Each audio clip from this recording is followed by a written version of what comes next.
talk, so I'm honored and humbled that you chose this one. Thank you very much. There's a lot of good content at this conference, and especially in this time slot too. So thank you for that.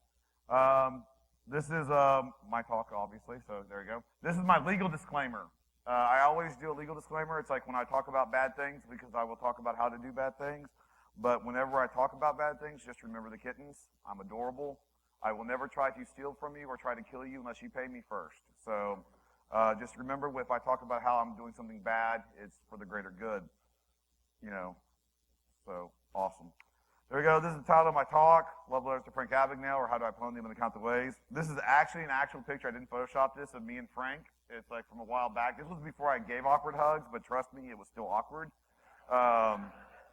It's like, and one of the things I like, and the reason why I labeled it Frank Abagnale, I love Frank Abagnale, because you know why? Frank Abagnale is not an expert at social engineering. Frank Abagnale is not a consummate artist. He was a guy who wanted to get stuff, and he found ways to do it. And he was really, really good at it. It's like he never considered himself an expert. He never said, like, I'm going to go out and be an awesome social engineer. He says, no, I want to fly on planes. I'd like to be a doctor without having to go to medical school. It's like nurses are hot. It's like, and that's how he did it. And that's the way I look at myself. I mean, nurses are hot, but besides that part, I look at it, I'm not trying to be an expert at this stuff. It's like, I'm doing this for fun. So a little bit about me. I've got 2 jobs. 80% of my time is spent doing blue team, where I'm doing defense, internal assessment. Actually, the picture, that guy right there is the guy I usually go show up the way to work. It's like, if I'm dressed like this, I'm going to hurt you, because I hate suits. So 80% of my time is blue team. I'm Assistant Vice President of Information Security for a national financial institution for the last 10 years. It's like, I have to handle incident response. I have to make sure that our policies and procedures are being done effectively, and I do internal red teaming for our internal environment to be the bad guy on the inside. My 20% is done doing pen testing, doing what I call security awareness exercises, creating teachable moments through social engineering and physical compromise for the end users. So basically, let me sum it up. I respond to incidents during the day. I create incidents for other people at night. So, the best of both worlds. So, and I'm also a paunchy hacker, but, we'll survive that. So here we go. How did this talk come about? My DEF CON 19 talk, actually DerbyCon 1 talk, I can also say. I gave a talk on how to steal everything, kill everyone, cause total financial ruin. And I talked about getting inside a skyscraper, an office building right across the street from Ground Zero where the Federal Reserve is. It's like a very high secured facility. One of the most secure facilities I've ever seen in my life. And I was able to bypass just everything. And I was able to get inside, and I was wearing a shirt that said, "Your company's computer guy," which I thought was awesome. And I did that all through a forged email. And even when I was giving that talk, I always thought, man, I wish I could give more time to this, but I got to give all this other stuff. So I always wanted to, talk more about it. So I created a talk on how I could talk more about that. And whenever I successfully, pwn somebody, or I get to successfully do what I was set out to, and break in and help people better defend themselves by me, hurting them first, I get ice cream. So this is me getting ice cream at Times Square, mint chocolate chip ice cream. So that's my favorite. So that's how this story started out, and so this is what this talk is about. So, but one of the things that I love is when I was submitting this talk, I kept getting, besides my rejections on some of them, where this is old news, Jayson. It's like, why are we talking about phishing? It's 2013. It's like, first of all, these are all news clippings from 2013. This was from this last week, like 3 or 4 days ago. This is the Syrian Electric Army taking down Twitter through a spear phishing to their domain host resolution people. So it's still going on. And that's one of the things I like about our industry. It's like we are so fixed on, trust me, taking over a refrigerator and an internet-capable refrigerator is awesome research. It's going to be a great talk, and it's going to be really awesome. And you might be able to really do some damage to that and stuff, But there's still this thing called SQL injection that we may still want to work on. It's not as sexy, and it's a little old and dated, and it's still successful. The problem with our industry and stuff, we love the new shiny and stuff, but we tend to keep forgetting about the older stuff, and it's still not fixed yet. So sometimes, every once in a while, let's go back and revisit, two-factor auth. SQL injection, cross-site scripting. Maybe those are something that we can fix, Sony. But I'm sorry, my bad. Those are things that we need to work on. So let's start doing that too. So it's like, and also when we talk about the spearfishing, because one of the cool things about spearfishing is, the whole APT thing, because it's like I wanted to do the buzzwords to make people drink. But how does the APT start? It's always starting out with spearfishing campaigns. It's like, so it's still something that you have to be actively concerned about. I'm not saying that you have to be totally worried about APT and spearfishing. I mean, some of them are, a little bit more obvious than others. What is the one thing that you find incredibly wrong with this email that should strike you as very suspicious and very upsetting if you get this in your inbox? This is an actual email that I got in my inbox. Norton Antivirus said everything's okie dokie. I mean, the Chinese thing might have been a clue, okay? And there's an attachment that you can't really see that's over here on this side, but it's like, yeah, Norton Antivirus, click on that, it's all good. So that was a little, and I'm not picking on the Chinese. It's like I hate it when they do that because that's not true, because best corporate espionage, I still says, come from France. But also, I'm an international man of mystery. So yes, I even get malicious attachments and stuff, in Spanish. So, and I love the fact that this was in Spanish, I believe. It's like, and with another email to contact, and I'm like, I still don't know what they say. Trust me, I tell people it's like I'm schizophrenic, but the good news is that the voices in my head speak Spanish and I don't understand what they're saying. So everybody's okay. It's like, so unless I get a Rosetta Stone, we're okay. Now, another thing that we're doing in security wrong that we need to start getting better at is educating our users on what phishing is. Our problem in our industry is what we like to do is we like to tell the users, this is phishing. You got some guy in Kenya or Nigeria sending you a scam email, and you got to worry about that because that person's clicking on it and stuff. It's like only idiots are doing that, and then they're poor grammar. Most of the people that are sending these emails, no matter where they're from, are extremely literate, extremely educated. Why do they create the emails with such bad grammar, bad spellings? They're not looking for smart people that will detect it and thwart their plans. They're looking for the idiots that go, "Mo, come over here and look at this. We're going to get some money from some guy. That's awesome." That's the guys they're looking for.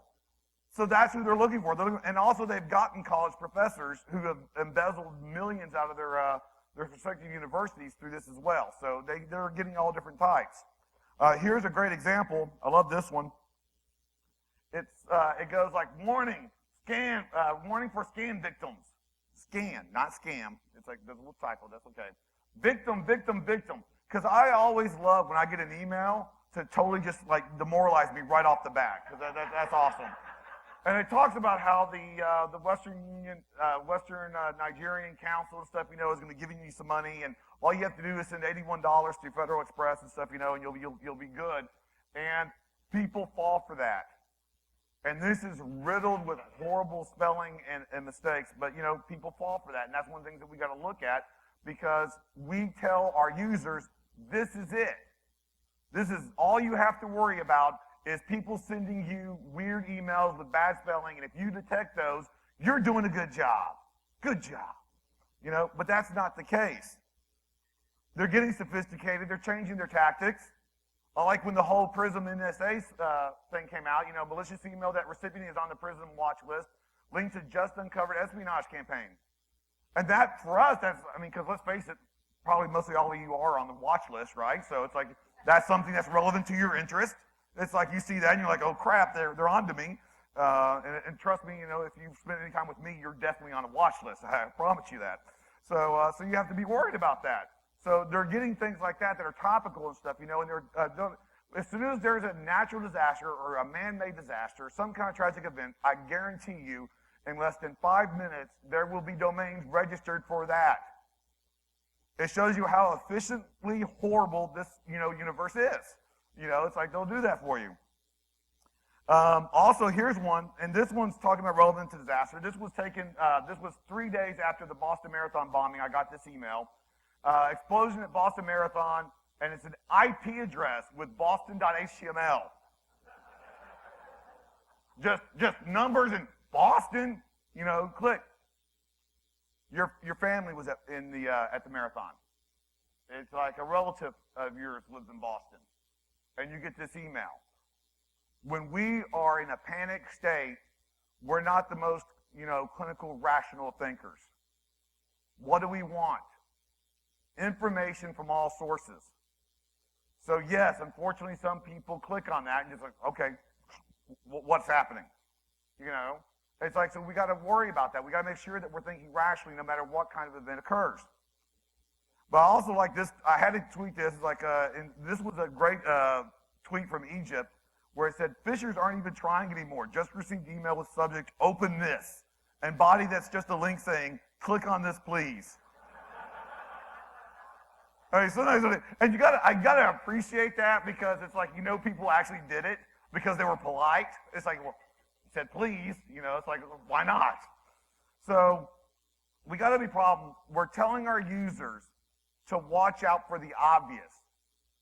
And they're so busy being trained that they have to just look at obvious emails and obviously grammar mistakes and obvious attacks that they're missing the key point.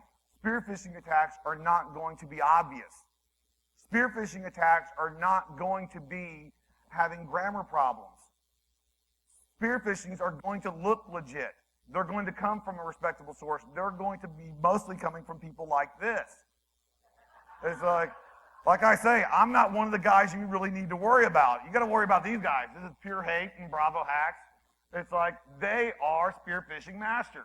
They create websites and portals, and they mimic the actual company's health information, and they send it to 3 or 4 people in their company and organization, and they send that out, and people are clicking them.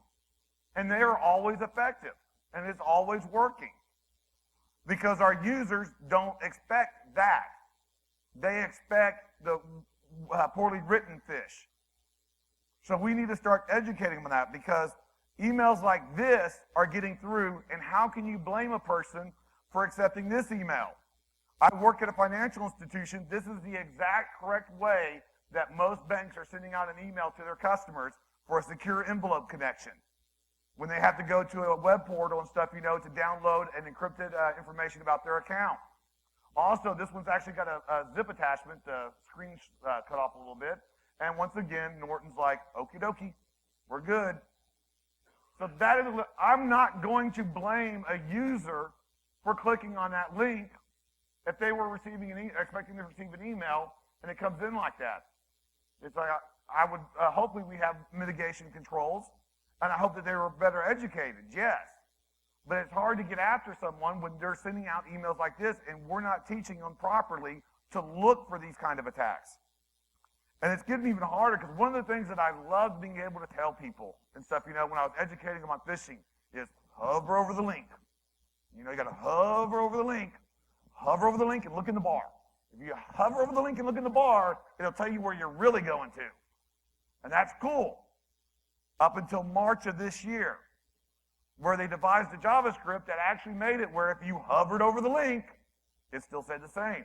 So I'm hovering, I see bank.com. And I look over here, oh, bank.com. I click, psych, phone.com. What are you going to do? It's like, so they're getting more sophisticated.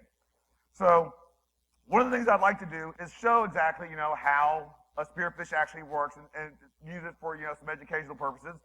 So I want to attack somebody, and I want to show a demo of how I would go after somebody. And, I have to thank my mother, okay, because she is awesome about one important thing. I know every single urban legend and chainmail that's on the internet before anybody else, because she makes sure she sends it to me. I wish I could create an autoresponder to her whenever it comes from her, just like, did you check Snopes.com? Did you check Snopes.com? Snopes, check, yes, please. So here's one where this is actually the actual sign that Bill Gates did for an Ask Me Anything on Reddit. And someone actually, this was on Facebook, I actually got on my timeline where someone was saying this, guys, I'm not starting a flame war. Mac, PCs, Unix, I don't care. I'll destroy all of them equally. It's like, I don't care which ones. I'm not trying to start a flame war here, okay? But guess what?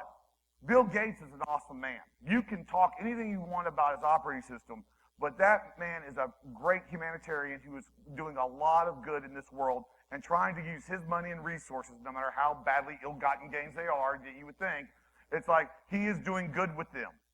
He is trying to help this world become a better place through his charitable organizations and his charitable works. That being said, that motherfucker is never giving you $5,000. Ever. And I don't know about you, but I'm a very petty man, and that pisses me off, so we're targeting him. Okay? So, how are we going to target him? Well, I know a lot of experts and stuff. You know, you got to use Maltego and do some OSINT research, and you got to go in and follow him to his house and figure out what he's eating for. Okay, that's great, okay? But once again, I am not an expert. I am the anti-expert. I like to tell people this stuff's so easy, even I can do it. Okay, so I'll show you some of the tools and elite hacking tools that I use. Right there. In every engagement that I go in, I explain to the person I am using 2 hours of Google. I will use 2 hours of Google to do my research and recon, and 2 hours only. It's like I have never had to use 2 hours and 1 minute. I have never usually gone after past an hour and a half because I'm lazy and I got ADD. But mostly that's my main hacking tool right there. So we go to the Google, and what do? We search Bill Gates at Microsoft, right? No, he's not at Microsoft anymore. Best way to get him now is the Bill and Melinda Gates Foundation. Bill and Melinda Gates Foundation. We go after that. One of the other ways that we get after that is we go after, not directly after him again. Just like the Aurora Compromise, back in the day, they went after friends of the Google employees first, attacked them, compromised them, and then sent them emails and link requests through Facebook to the actual employees they're trying to target. It's never, first of all, it's like you never want to go directly at the target. First of all, it's not that fun. I mean, who wants to just, that's just, yeah, not fun. You want to go around, you want to be circumvented and stuff, that's the cool stuff. So we're going after a partner of the Bill and Melinda Gates Foundation. So who do we pick? The Pearson Foundation partners with Bill and Melinda Gates. That's awesome, because everybody knows Pearson, right? That's where you got to do your certifications and stuff, and you have to go to their little cramped little offices and have those little nosy people going, put your books, make sure you're doing the test and stuff. So screw them too. Let's use them in it, right? So we're going to go after those guys as well. So we're going to go and do some Googling on the Pearson Foundation. And I find this guy, Mark Niker. He is the Director of Social Innovation and Investment at the Pearson PLC. He's also the President and CEO of the Pearson Foundation, which basically means if you're President and CEO, you can give yourself other titles like, Director of Social Innovation, whatever that is, right? So that's good. Hi, Mark. He's also, here's his @personed.com is his email address is what he's using, and there's his phone number at the bottom. That's great, because that gives me some domains to look at, right? And I love looking at domains and figuring out what domains I can use. This is one of the scariest slides you will see in this deck, probably this day. The reason being is Pearson Foundation, one instead of an I.org, and Pearson Ed with a 0 instead of an O.com were available. I could buy them. Let that sink in for a second, because I don't know if they're still available now, because I've given this talk at several places, okay? So these may no longer be available. But I am telling you this. If your domain, if you got a business and it's on the internet, you better effing own every variation of your domain. Krypton Security, the guy who bought Krypton Security and stuff, .com, he got 72 other domains. If you own acme.com, you better have acme.com with a 3 instead of an E, a 4 instead of an A. You better own acmesucks.com. Acme, go to hell.com. Acme.info, acme.us, acme.org, acme.net. Because I guarantee you, if you don't, people like me will. And that's not going to be a good day for you. A good case in point, this is an actual website that I happen to serve to. It's like Java securejavaup.com, I believe it is. Oracle Java branding. From the whole standpoint, even if you're not worried about hackers, like just Oracle, it's like what you should worry about is branding. Do you do brand protect? Do you do some kind of branding and monitoring on the internet of who's using your logo? Who's using your logo to portray themselves as your company? I mean, you got to go at least after them for that, right? I mean, once again, unless you're Oracle. So you got to worry about that. So let's go back on track because I like to digress because, ADD thing. Let's go back and now we need someone to send the email to. We send it to Bill Gates, right? No. Once again, not as fun. We go after this guy. This is Jeff Rakes. He's the Chief Executive Officer at the Bill and Melinda Gates Foundation. He was previously with the Microsoft Corporation. Imagine that. And he's on Twitter. I love Twitter. On one engagement for a state treasury, I was an 85-year-old retired lieutenant colonel at the Air Force. My granddaughter wanted to get me on Twitter. So I got on Twitter and I started tweeting on stuff and I started following the people he follows. Didn't follow him, follow the people that he follows for about a week. In between tweets of, got to get the garage door fixed, just added a new thing in the garden and stuff, which, I had to Google. But it's like I started adding that stuff. And then by the second week, I started interacting with the people that I was, following and he was following and trying to get in conversations that he was in with. Third week, I followed him. Fourth week, started interacting with him. Fifth week, he followed me. Yay! Then after that, it just took a little bit more time for me to send him a DM. Dude, I can't believe they're saying this stuff about you online. It's like, this is just horrible and horrendous. And I am a staunch supporter of you. And if you need anything from me, any kind of assistance whatsoever, I will be there for you. Here's the link of what they're saying. It's just despicable, and it's obviously spurious lies. In case you're wondering, he clicked on it while he was at work. I know that for a fact. And that's another way you do phishing. Sometimes you don't have to send the email. You let the service that they have and they trust send the email for you. It's like another good one is Facebook. Because, we don't consider Facebook emails or phishing, right? These are authentic, actual friend requests that I personally received. These are not Google pictures. These are what I received. I like this one from Esther Schwartz because she looks like an Esther right there. I was bored last night, so I took some bunch of really bad photos of myself, la, la, la, come look at me. And here's another good one of this girl. Notice that all the friends that she's got currently are all guys for some reason. I don't know how that happened. And then this girl as well. It's like, one of the things that I like to do that most people should do, when you get a friend request, unless it's from me because I'm actually a 23-year-old female accountant online and stuff, and also on LinkedIn. I've got so many, I've got endorsements for my 23-year-old female redhead accountant on LinkedIn. I could probably do your taxes right now.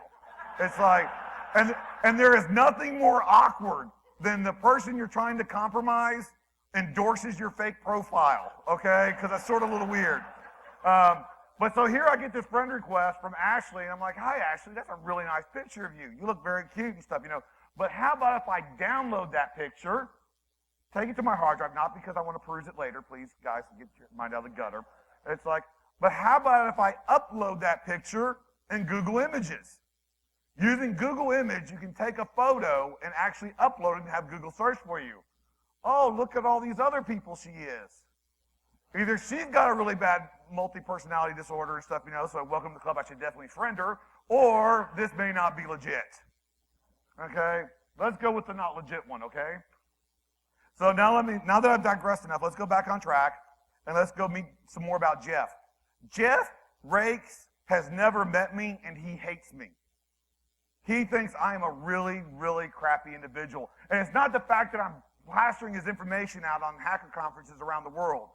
It's the fact that he used to work at Microsoft, and I'm pointing out the fact that he uses Gmail. That's probably what pissing him off, okay? My bad, okay? But it's a little funny. So one of the other things, if you're actually looking at the slides and not the weird guy up front, you're asking yourself, excuse me, why is Becky Ferguson on here? What did she ever do to you? Well, none of these did to me. I'm just doing it for the lulz. But still, becky.ferguson@gatesfoundation.org. Thank you. I now know how you do your email address. I now know the format, and I know where to send the emails that will actually, go to an email server. It's like sometimes it's not the actual, destination, it's the journey. So you find that. So now I've got all the stuff that I need to send my email. So that's out of focus a little bit, so I'm going to have to squinch down here and show how old I am and read the email to you. It says, hello, Jeff. I just finished checking Bill's AMA on Reddit, which he actually did, and I thought he handled it very well. I just wanted to give you a heads up on a new program we are working on that was inspired partly by his Reddit discussions. Instead of trying to explain this whole thing over this email, I'm including the link below. Please review it and get back with me when you can. Thanks again. Hope to hear back from you soon. PearsonEd.com, betterchanges/bgates.html, with the Pearson Ed with a 0 instead of an O. This is the email that I crafted, and it's signed Mark Niker, president of the Pearson Foundation. His phone number, compromised website, sent from a mobile device. Couple of things. If you're responsible for Bill's reputation online, handling his accounts and his affairs, and a partner that you have and a business association with decides to start a new campaign and they put it live on the internet, and it's called Better Changes, and it ends with your guy's, name, who's not clicking that link? I think you'd be a little curious to see exactly what your partner's sending. Now, another key thing is, I sign it sent from a mobile device. I didn't sign it sent from an iPhone because it's Microsoft and you got to give them the benefit of the doubt. But it's like, but I sent it from a, why do you do that? Because you forgive, because I don't know how he says hello to Jeff. I don't know what his signature looks like. I don't know how they talk to each other. So when I say it's sent from a mobile device, you make allowances. Now, this is something that I've been yapping about and stuff at the beginning of the year and stuff, but luckily, it was in June of this year, there was actually a news story to back me up on it, where people will actually put sent from my iPhone to help forgive spelling mistakes. So also another thing is, this was a Russian email, spam email that I received, where she actually, or whoever, put in, and it said sent from my iPhone. So even the spammers and scammers are using sent from my iPhone, which it's like I felt a little bad because it was after I started giving this talk. I don't know if I gave them the idea or not, but it's like, but either way, it's like that's one of the ways that you get and you trick, because humans, we are conditioned to just, accept certain things, and we don't ever expect something bad to happen, so we want to find an allowance. We want to find a way to say, okay, that's okay. That looks okay. He never calls me. Oh, he sent it from his mobile device. No wonder that freaking autocorrect would, Google. So there you go. Now, I've told you all the steps of how to create a spear phishing campaign. I showed you how I would do the recon, how I would send the email, and guess what? That's hard. That is difficult and time-consuming, and I'm playing WoW, and I'm trying to level up my character so I can get the Claxy reputation, which is a totally different thing, but I need to make my Sky Golem. Don't judge me. So let's just use tools, right? This is way much easier. All that stuff I showed you, all that hard work and stuff, forget that. Just use, a spear phishing automated tool from Trusted Set, thanks Dave, or this set tool, or Marcus J. Carey's threatagent.com, one-stop shop for all your, exploitation needs with the web interface and portal. That's much easier. Now, another thing, I got another confession to make. This is my confession talk here, is guess what? All my red team talks, all my talks where I talk about breaking stuff, I have never given one talk for you guys. I've never made it really perfectly clear, and I decided to do it in this talk. My talk is not for you. My talk is to be witty and funny enough and stuff, and give you enough information and sound bites that you take it to the user. That you tell someone at work, that you tell someone that you know in your workplace or your executive, yeah, I saw this weird dude and stuff upstage, but he said some stuff about phishing or something about social engineering that you need to hear about. That's who I do my talk for. My talk is always the people that you're talking to. So I decided to be a little bit more direct about that, and this is a link of just stuff straight up that I want you to take back to the workplace. I want you to tell your users, if something smells fishy, it probably is. I had to do a pun. Come on, seriously. The whole thing was about phishing. I had to put it in there. So it's like, so if something is suspicious, just to doubt it. You know, if something doesn't look right, if you're receiving an email that you weren't expecting or it seems a little out of the unusual, do a little bit of, just don't trust it as much. Do some investigations on it. Verify the sender, verify the link, and verify attachments. This is an amazing thing here. I love these. These are awesome. Do you know what these can do? I mean, and I know this is even after the iOS 7 upgrade, they still make phone calls. You can actually call the person and say, did you send me this email? Because it looks a little weird. Were you supposed to have, you know, the whole virus.exe.zip on that attachment? Because I don't really know what that is. It's like I have a cold, but I mean, I don't know if this is going to help me. So have them do that. I had a gentleman at my day job. He was on the phone with a customer. 30 minutes later, she sent him an email for a wire transfer that she never mentioned during the call. Well, he just received a talk and stuff, you know, educational class at work, and he was like, oh crap, I'm being phished. Someone's compromised her machine, and they heard that we were talking and stuff, you know, and it's like, so they sent me an email with her address. So yeah, he freaked out a little bit, you know. But what else did he do? He called the client and said, did you send me this email? Are you really wanting this transfer done? And she's like, yes, I am. Thanks for checking on me. So it's always okay to be suspicious and try to verify with the person. I mean, sometimes we just send the emails because we don't want to talk to the person, and that sort of sucks. But, you know, most of the time we can actually call the person and ask them. Another thing is type, don't click. Jaded Security is going to love that one, right? It's like, you know, you don't have to click it. If you're being sent to a place, you should be able to type in the domain up on the bar yourself and get to where they're trying to send you. That's hard. That is work, but that also keeps you from being compromised. So those are 3 things that you might want to help suggest and give to your users to help them better protect themselves. Now, I have another confession. Guess how many spear phishings I've ever done in my whole entire life? 0. I don't do spear phishings because they're hard and they're difficult, you know, and I'm not that talented. It's like, what do I use? Why did I show you all that stuff about spear phishing? Because I showed you a process that I use and how I use emails for. Because what I like to do is break in personally. I like to go in and forge an email to break into a place. This is an actual picture of me in Beirut, Lebanon, behind the teller line while someone's conducting business beside me, and I'm stealing their computer from behind the teller line. Wearing a leather DEFCON jacket. I like to come with warning labels, okay? So that's how I do it. I like to do physical compromise. I like to do social engineering tips. I like to do security awareness exercise where I'm actually educating the people by being on site. And that's how I do it. I do it like Frank Abagnale, old school.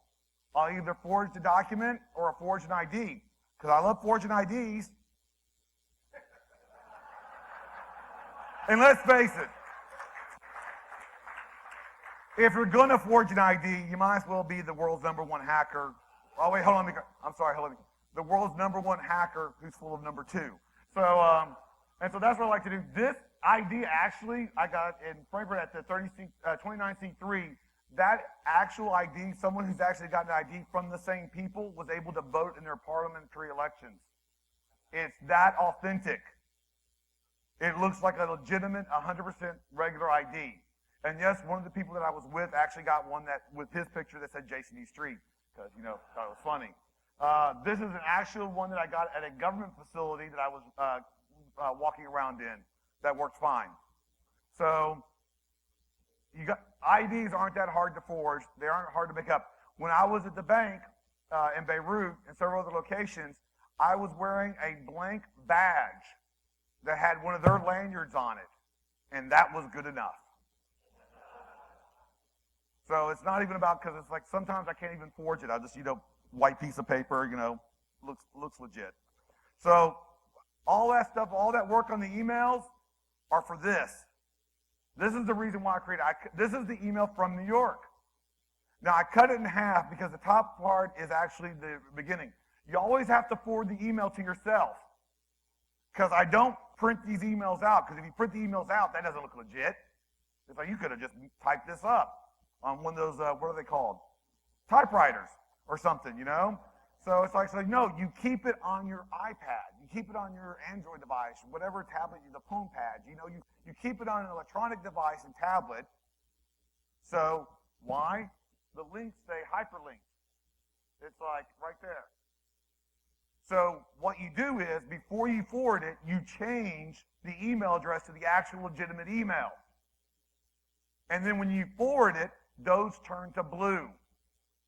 And once again, the human mind is going, I'm expecting this to be coming from this. That's actually their email address, and it's blue, so they must have obviously received this email before, because they don't understand the powerful magic of, forwarding. So I always forward the email. I start off with this email, and I realized that the company that I'm trying to break into had recently been acquired by somebody else. So I'm talking in the first part of the email, the top part of the email, I'm talking as the collateral owner. The guy who actually created it, he's not my main target, but he now owns the company. And he says, ongoing issues at the victim company. He says, hello, victim CEO. I changed the name to protect, the horribly guilty. I keep having issues at the network while I'm in New York. So I decided to inform my IT support company to send their best guy, me, out to take a look at the network. I want them to inspect the servers and look at the overall infrastructure to make sure everything is working right.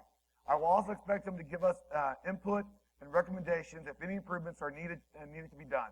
I don't think I want to get the victim CIO involved in this. I want them to come in unannounced and to get a real picture on how the network is running. I hope this will be taken care of before I am back in New York. I have CC'd the head of IT support team, the collateral CIO, so he will be advised as well. Collateral CIO, let your guy know not to show up until the afternoon so as not to be too disruptive. If you have any questions, feel free to give the victim CEO a call at the actual CEO's real number. So I put all that in there and then have him forward it to the collateral CIO, my supposed boss. And now my boss is sending me the email. And he tells me, as you can tell from the email, the collateral owner is not very happy and would like this resolved quickly. You need to drop what you're doing and get over there to the victim companies tomorrow afternoon. If you have any questions, contact me. Make sure to keep your presence quiet and low-key. If you think that they are putting on a show for you or letting too many people know about you being there, just contact the victim CEO or myself. So let's go over some of the key points here. First of all, I show up at 4:30 in the afternoon because I'm told to come into the afternoon, because I told myself to come in the afternoon. Why am I going in the afternoon? Security shifts. I started out this whole game in information security over 20 years ago. Yes, I'm old. Think about that for a second. It's like as physical security. I was one of those guys. I liked doing security from the very beginning. So one of the things that I learned very quickly in that whole field is you've got 3 shifts. The 7 a.m. to 3 p.m. shift. Those are the sharp guys. Those are the veterans. Those are the guys who know what's going on, and they're less likely to shoot somebody or frighten a customer. Okay? Those are the guys you put on the 7 to 3 p.m. shift. They are the most presentable to the public. Okay? They're also the ones, most likely, to actually, be coherent when they're asked a question. So you put them on the 7 a.m. to 3 p.m. shift. Who do you put on the 3 p.m. to 11 p.m. shift? The new guys, the guys that have enough seniority to get off the freaking evening shift because they want to go out and do something, so they can't get on the 7 to 3 shift yet. But they're not totally, without cause. They still have hope. So they can still be trained. They're still a little sketchy maybe sometimes. So you're hoping that they're more interaction instead of after 7 p.m. But you put them in the 3 p.m. to 7 p.m. shift. The 11 p.m. to 7 a.m. shift. Those are the people. Yeah, we don't want the humans to interact at all. Okay. And for the record, just to be full disclosure, because I like to be honest, I was on the 11 p.m. to 7 a.m. shift. Don't judge me. I'm just a night person. Okay. That's my story. I'm sticking to it. So you have to do that. So you do it during that shift. Also, 4:30 in the afternoon. Please tell me one company you know of where the CEO of a company is going to be in downtown Manhattan on a 4:30 in the afternoon on a Friday. Exactly.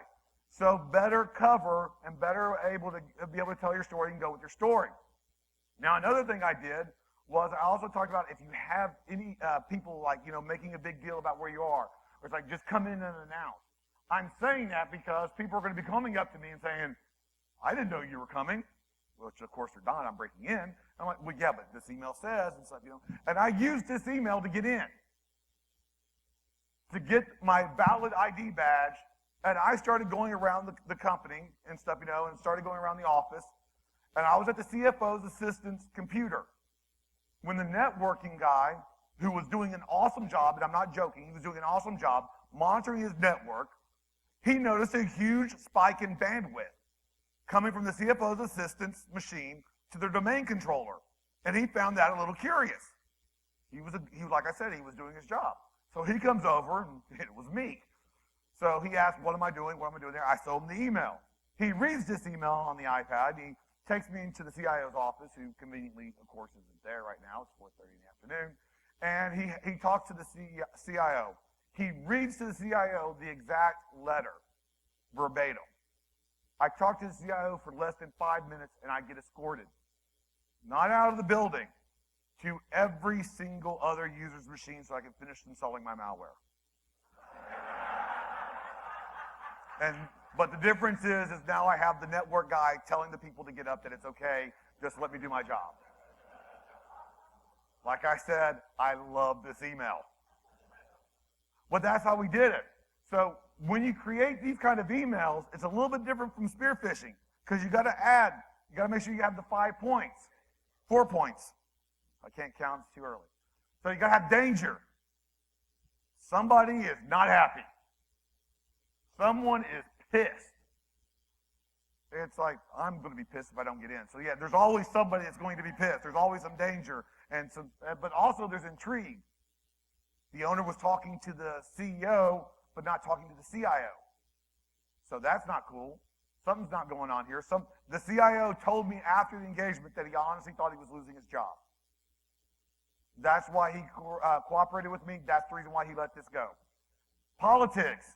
CIO knows about one thing, CEO doesn't know about anything else, but there's always a reward. What's the reward? If you do everything I say and work with me and help me with this, I'll get the out. I'll leave. And trust me, if you've known me long enough, you know that's a very good reward sometimes. So that's a really great thing for them. So I tell them, it's like, what I do is, basically, in every single engagement, I go in, I just throw a whole bunch of crap at you and destroy your day. You were having a good day. Even at work, it was still a good day. And then some Yahoo comes in going like, well, we got this, I got to do, this has to be done. But if you cooperate with me, I'll leave. I'll get out. It's all I need to do is just this, and I'm gone. All I need to do this is install this device, and we're good. And I'm okay with that. So that's how you do that. That's how you create that. Now, another thing I like to do is want to make sure that we bring back to the users, you need to let them understand that social engineering attacks are on the rise. You've got to start better training your employees. You go to a bank branch, and if you go in there with a shotgun and a ski mask, you're going to have a bad day. Because employees are trained to respond to that properly and in the right way. You show up with a USB drive or a phone plug, and it's going to be pretty cool. They understand how to deal with the jerk and the ski mask and the shotgun, not so well how to understand and deal with the jerk with the USB drive and stuff, and the computer.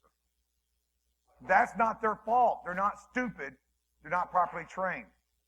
No matter how legit it looks or presented, call and confirm. Does every single employee know how to contact you if they see something suspicious? Once again, if they don't, you need to look in that mirror. They need to know how to contact you. Always notify security when facing an unknown situation. It doesn't matter if you're feeling a little unknown or a little, call and confirm. Just check it out. Now the next part is another thing that I like to forge besides emails is I like to forge get out of jail free cards. That story began with me in a dumpster. A lot of stories end up with me in a dumpster for some reason. Don't judge again. But so I'm in Houston, year 2000, breaking into a bank. There's a construction dumpster. I'm inside it, rooting through. I love construction dumpsters. They're awesome because there's less likely to have food matter, or other matter. So it's like you gotta love dumpsters that are construction dumpsters. So I'm going through a construction dumpster and I find the blueprints for the bank. Let that sink in for a second. That's an awesome thing to have if you're a bad guy maybe, right? So I'm trying to get out of this dumpster so I can do my happy root dance. I won't show you the whole thing because it's, there's children here. But so I'm trying to get out of this dumpster to do my happy root dance, and I notice these blue and red flashing lights. And the first thought was, I didn't order disco lights for my happy root dance. It's like, and I turn around, and there's these two cops, and so, there's this one guy, he's like, the younger, let me see your hands, let me see your other hands now! And I'm like, dude, I'm coming out of a dumpster. But I'm in Texas, so I might die here, okay? So it's like, so I'm getting out of this dumpster, and I'm going like, and the other guy who seems a little bit more mature, a little bit older, so and less likely to take my life, I go over here and I reach out and I'm like, it's right here. Please don't shoot me here. It's like, I've got this letter. And then I go sideways, because he was on the left. I go sideways to the guy less likely to kill me. It's like, here, read the letter. It's all good, okay? And it's like, and give him the letter. And he reads my get out of jail free card showing about my scope, what I was doing. And he reads it, and he goes, dude, calm down. It's just they're doing some kind of security assessment. It's all good. He didn't call anybody. He just saw the letter. I had an epiphany. I now always carry two letters. One that's the original, and the one that I faked that's a little bit more enhanced. So here's a good example of a get out of jail free card, a nice little scoping letter of engagement. It's got the standard rigmarole and stuff. These guys are going to be here for this long time. This is their dates that they're here. Contact me at these numbers. It's all good, right? So I take it. I do not use the image that they give me, because that's cheating. I do not copy this and try to edit it. That's not fair. I find an image that I get off their website or that I Google, and I use that for the get out of jail free for the letterhead. But I do add this. This is an awesome paragraph that should be added to everything, right? All it just says, during this engagement, the above-mentioned contractors will be authorized to remove property from the premises. Also, if presented this letter, be advised that it is a requirement to assist them in their assessment. Due to the fact that the engagement is ongoing during the date specified, security is required to not report or document any of this activity so as not to interfere with the results. The contractors are to be considered duly authorized to enter security areas without assistance or with assistance if needed. Yes, I've actually had security help me carry out a server to my car. I love this get out of jail free card. So one of the things that we have to learn and teach are security. Do you train? You have contracted security usually. You're building security. Have you taken the time to actually give them a little bit of information, a little extra education? It's your data. It's your property. You might want to take that kind of time. 3 of the things that you can tell your security. The X-Files had it right. Trust no one. Just like I did earlier, when I even do something, I have a circle of trust. Just like, how you met your parents. This is my circle of trust. Here's me. I'm not even in there. I used to tell people I had 2 people in my circle of trust, my daughter and my son. My son turned 13. I kicked him out of it. It's only my daughter now. Okay? She's there till she turns 13. Well, no, the way she's going, she'll probably be out at 12. But still, it's like, that's my circle of trust. If I leave a bag somewhere, I always say, hey, can you watch my bag? Then can you watch her watching my bag? Can you watch them watching? And I create a circle of distrust. Because at some point and stuff, it's like if I go to do a circle of trust, you're going to go, well, you obviously trust him with his bag. You do a circle of distrust, like, what are those sketchy people going to do? He's afraid that they're going to mess with his bag. I better watch them. So it's like you got to create that circle of distrust. Another thing is always expect a Spanish Inquisition. And I'm saying that here in America because I learned from a previous talk that you do not say that joke when you're in Barcelona, Spain. Still too soon. I felt really bad about it, honestly, okay? Especially when you're using a Monty Python sketch, so you got English people making fun of Spanish people while you're in Spain from an American. Yeah, that happened. So you have to train your security to always expect something bad to happen. No one wants to expect something bad to happen. So they like to couch that. Well, unless you're me, because I'm always expecting something bad to happen. Trust me, you've seen my Twitter account. So it's like, so yeah, you always have to expect something bad is going to happen. Another thing is, and this is the bummer that I ended on for some reason because, I'm sadistic, is no, they're not our training planes. December 7th, 1941, guy watching the radar tells his supervisor, I see these planes coming in to Pearl Harbor. What do we do? What does the supervisor say? They're our training planes. They've got to be our training planes. What other excuse is there? What other reason is there? They have to be our training planes. Don't worry about it. Always worry about it. If it's an anomalous, that word that I'm trying to say, if it's one of those, always look. Always go after the unexpected. Always try to investigate the unexpected. So there are some links that you can get later. Here's the part where I drink the Pepsi. And yes, that would be it.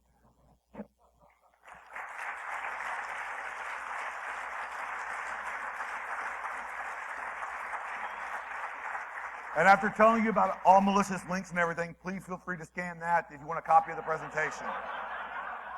I knew it wasn't, but it's seriously legit, I promise you. It's like, but there it is. Feel free to take a pic. If I'm not paying to lie to you right now, I'm not lying to you, usually.